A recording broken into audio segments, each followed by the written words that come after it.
Hi friends, angel One இவங்க வந்து broking firm, stock, commodity, currency broking, institutional broking, அதுக்கப்புறம் depository service ப்ரொவைடராக இருக்காங்க. Current price 2756 ரூபா இருக்குது. மார்க்கெட் கேபிட்டல் வந்து 25,000 கோடி. 52 வீக் ஹை வந்து 3200 இருக்குது. ஸ்டாக்கோட PE 32.5. ரிட்டர்ன் ஆன் ஈக்விட்டி வந்து 27% இருக்குது, விச் இஸ் குட். டிவிடெண்ட் இல்லை 1.74% கொடுக்குறாங்க. இந்த கம்பெனியோட ஷேர் ப்ரைஸ் வந்து ஒரு நல்ல இறக்கங்கள் கொடுத்துட்டு மறுபடியும் ஏற ஆரம்பிச்சிருக்கு. லாங் டேர்முக்கு ஏற்ற ஸ்டாக்கு. அதுக்கப்புறம் குட் ப்ராஃபிட் க்ரோத் 66.9% CAGR இருக்குது last 5 years. Good return on equity வந்து 3 இயர்ஸ் இருக்குது 36%. ஹெல்த்தி டிவிடெண்ட் பே அவுட் 33.4% இருக்குது.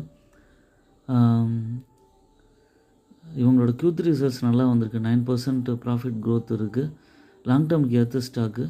ப்ரமோட்டர் ஹோல்டிங் கொஞ்சம் டிப்பாக இருக்குது. அது காரணம் வந்து ப்ராஃபிட் புக்கிங் வந்து தான். பட் வந்து நீங்கள் வந்து லாங் டேர்முக்கு கன்சிடர் பண்ணலாம். 1-2 குவான்டிட்டி வாங்கி ஆட் பண்ணிட்டு வந்தீங்கன்னா உங்களுக்கு நல்ல ரிட்டர்ன் கிடைக்கும். ஓன் அனாலிசிஸ் பண்ணிவிட்டு ஏஞ்சல் ஒன் ஸ்டாக்கை கன்சிடர் பண்ணுங்கள். என்னோடய சேனலை சப்ஸ்கிரைப் பண்ணுங்கள், லைக் பண்ணுங்கள், எல்லா வீடியோஸும் பாருங்கள்.